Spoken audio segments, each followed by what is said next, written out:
This week's parsha, Va'eira, and I appeared, not to be confused with Va'eira, the fourth parsha, brings us into the first 7 plagues the Lord brought upon Egypt in the book of Exodus, or Shemot. Many comment how closely some aspects of the plagues in this parsha remember the plagues in the book of Revelation, which occurred during the tribulation. Now, the tribulation tends to be a very touchy subject in spiritual circles. Some people avoid talking about it at all. Of those that do tend to talk about it, there are 2 general categories: those who believe humanity will be on the earth during the tribulation, and those who believe we will not be here because they believe in the rapture.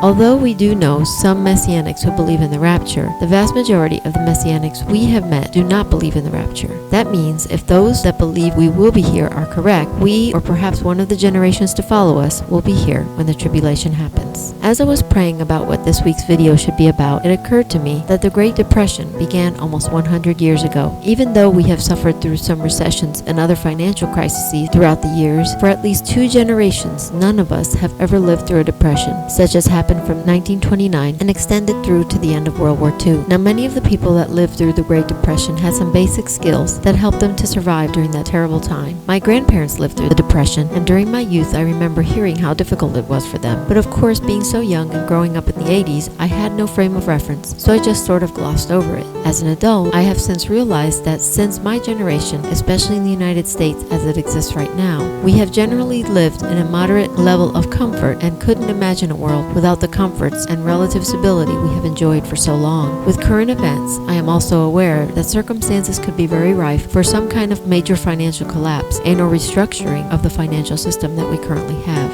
It brought me some genuine concern when I realized that we just might not be ready if a major global financial catastrophe were to happen in our time. Many of us in the Christian and Messianic communities believe that Yeshua or Jesus will be returning soon to establish his reign on the earth. But if that is the case, logically and scripturally, the tribulation has to come first. Many of us also feel that his return is imminent. Of course, I would never be a date setter or claim to know anything about the Lord's plans, but he did say that we would see certain signs. The last day of Tabernacles was the first day of the war in Israel, which just happens to be the worst war that Israel has ever seen. For then there will be a great tribulation, such as has not been since the beginning of the world until this time, no, nor ever shall be. I could be totally wrong, but from all appearances, this war just might be the time of Jacob's trouble, which is synonymous for what we might call the Great Tribulation. I would never want to bring fear or panic to anyone, and I hate to be the bearer of bad news, but I believe the Lord wants us to know that things may potentially get much worse before they get better. Of course, we believe that the Lord will protect and provide, but we are commanded in Scripture to consider the ant and to remember what Joseph did to prepare for the famine that was to come in Egypt. Nothing may happen, and it could be like he said, "So rend your heart and not your garments. Return to the Lord your God, for he is gracious and merciful, slow to anger and of great kindness, and he relents from doing harm." Who knows if he will turn and relent and leave a blessing behind him,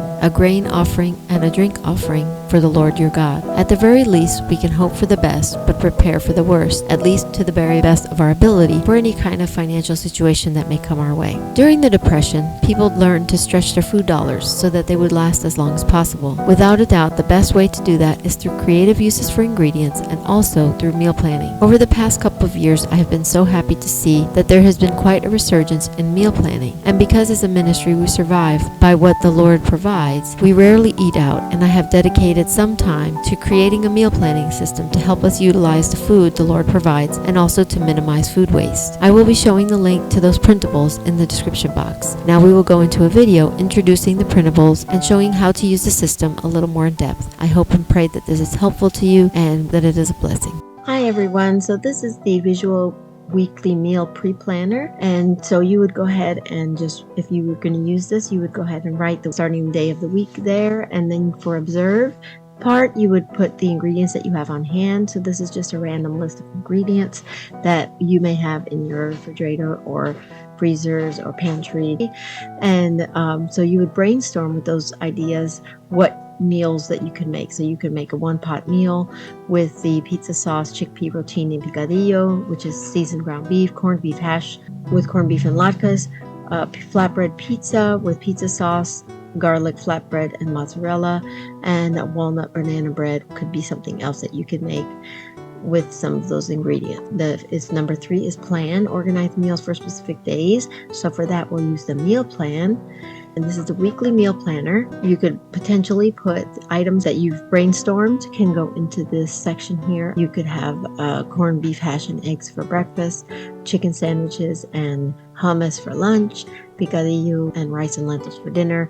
And I just copied and pasted just to have some things filled in, just so that we could get to the Friday, which is our main focus, is Shabbat. Erev Shabbat is Friday night. And so you could have something like roasted chicken, mashed potatoes, cauliflower rice and lentils for Saturday, a normal breakfast, and then that you would pre-make, hopefully, so that you don't have to do any work on Shabbat. You could have challah, corned beef brisket, mac and cheese, steak fries, and lentils. For the next section, you would go ahead and buy the ingredients that you need based on the meals that you have brainstormed, and you may need some extra ingredients. You could have things like dry beans that you would need, vegan Parmesan cheese, salt, parchment paper, and dish soap. Obviously, those would be for the preparation or cleanup.